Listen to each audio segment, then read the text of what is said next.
Hey everybody, it's Jason from the Texas Gun Vault, and once again I'm coming to you with another field strip video. And in today's field strip we're going to be taking apart for cleaning and maintenance the Colt Woodsman. This is a classic 22 long rifle target pistol, and this field strip is going to be a little bit different than many of the other field strips that I have done, because this is not an intuitive gun to take apart, and even putting it back together you almost need 3 hands. I don't think they designed it with field stripping in mind, but you may have to clean yours from time to time, and I did want to document this. This is also a little bit more difficult, obviously, because I'm doing this in front of a camera, and that limits my range of motion. But also, when I took this apart as compared to what the manual says, I had a few parts fly off of this, and I had to figure out how to put it back together. So I am assuming other people might have that issue as well. So the first thing we're going to do is, of course, drop the magazine, ensure there is no ammunition in it. Then, of course, we will safety check the firearm, ensure there is nothing in the chamber, and it looks like we are good.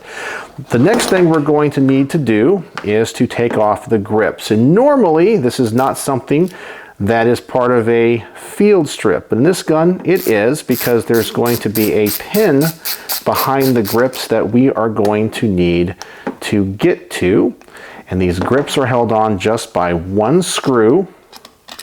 There it is. And then once that is out, the grip panels should simply just fall off the gun. There we go. We can set those aside. The pin we're going to need to get to will be right here.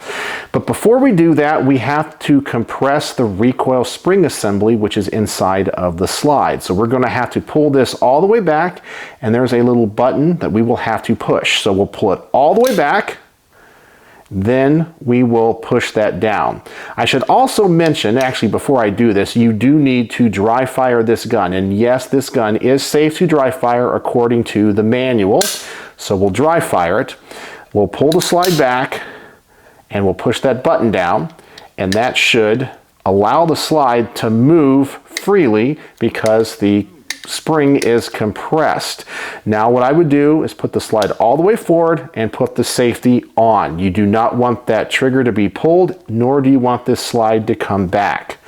Now we'll take a punch and we will try to push out this pin. You might be able to do it without hammering it out, but it should just simply come out the gun just like that. There is that pin, and that holds in the disconnector and the sear. Sometimes it will fall out of the gun, sometimes it will not. Now, all we have to do to get the slide off is we have to take out the mainspring housing, which is right back here, just like a 1911. And you'll notice there is a little milled out place right here, and that is where you are going to take your thumb, you're going to push it in and up, and as long as that recoil spring assembly is compressed, the bottom should simply pop out. So we'll push that in, and this can be a little bit tricky. There it goes. And now we can take out the main spring housing, and we can take the safety off, and we can pull the slide back, and the slide will simply come off. And so this little button right here is pushing down on this little piece right here, which is compressing or holding the recoil spring assembly in the slide. If you want to take this out, you can. You can push down on that piece. The guide rod and the spring assembly will come out. You just have to put it back together, compress it, and push that button. It's a little bit of a process, which I'm not going to do here because this is not part of the normal field stripping. But if you do need to replace that recoil spring, that is how to do it. Now at this point, this is a field stripped pistol. However, because these pins are out, you'll notice we do have this disconnector and this sear, which in your gun may fall out. And let me see if I can get this out. And also you can pull out the leaf spring as well, which acts as the magazine button. So once that is out, sometimes this disconnector and sear, as I mentioned, will pop out of the gun. Sometimes it won't, but there it goes.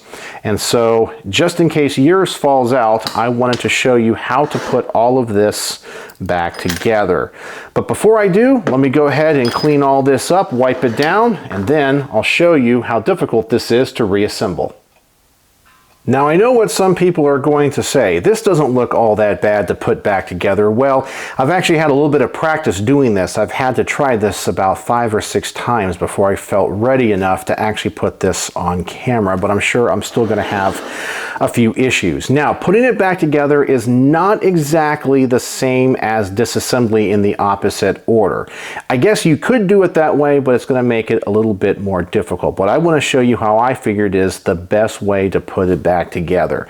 The first thing to do, and the hardest thing to do, is to put in the disconnector or the sear, and it's going to have to go into the frame like this. Essentially, when it's into the gun, it's going to be in this configuration, and this little hook has to be around this little pin right here and this little section right there. So this can be a little bit weird, awkward, and time-consuming just to get it right, but when it goes in, you'll know because the hole will line up where the pin will go through, and you might have to use a punch, move it around a little bit, but when it goes, it will go. And to get everything lined up, so let me try a few things here. I really haven't found the best way to get this in this frame without a lot of problems, but it will go, it will fit. It's just really, really awkward. And let me fiddle around with it here a little bit and we'll get it to go. Alright, so what I've really figured out is if you go in from the back, it seems to work a little bit better than coming in from the front. You can get it in from the front, but hopefully now you can see that this hole is lined up with that piece. Now we're going to take that pin from earlier and we're going to put it through. Once again, get everything kind of lined up. And it should go relatively easy. There it goes, right there. So now that piece is in there. Now we're going to take the leaf spring, and you'll notice the leaf spring is in 2 parts, and there's one part that has, the smaller part that has this little ledge to it right there. And that part is going to go into that slot right there, which faces the inner part of the grip. And so you can slide the leaf spring in, and it will rest right in there. And you also have to make sure that the hammer strut, which is right here, is on the back side of the leaf spring. You don't want the leaf spring on this side. It has to go under it. That is really, really important. Now, you got to make sure you try to hold everything in place as you do the next steps, because if this leaf spring falls out or that pin falls out and the sear falls out, you got to do the whole process over again.